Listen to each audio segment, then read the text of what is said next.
So if you say your name, what you do here. My name is Justin Varghese, and I'm the North American Marketing Manager for DREAMHACK.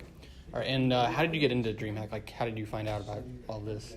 So my story with DREAMHACK is really interesting. I started off working in the esports space as a play-by-play commentator back in 2014. The first event that I did was in a little game store called FX.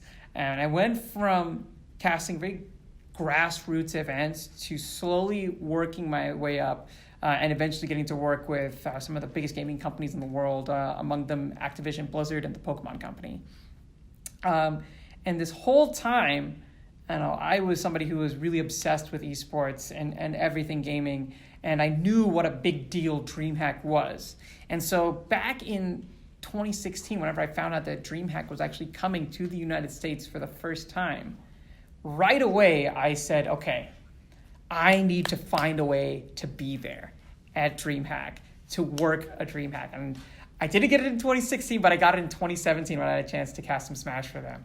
And so when I look back at that particular journey to now stand in the position where I am, where I get to help galvanize an entire city and rally an entire state, my hometown no less, all around this company and this thing that I've loved for so long, it is an absolutely humbling and incredible experience.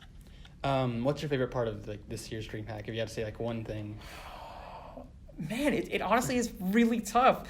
On one hand, we do have our DreamHack Masters event, which is something that we have never done as part of a DreamHack Expo as well. So there's a lot of hype and excitement around that. On the other side, I really think that some of our student initiatives that we've put together this year are really incredible as well, where we're having 8 school districts sending their 5 best players to compete in a tournament against each other. And the winners get not only bragging rights, but also $1,000 in scholarship money to split between themselves. Like, that kind of stuff is just really, really exciting for me, because we're going beyond just the game at that point. And we're talking about using games to really achieve social good.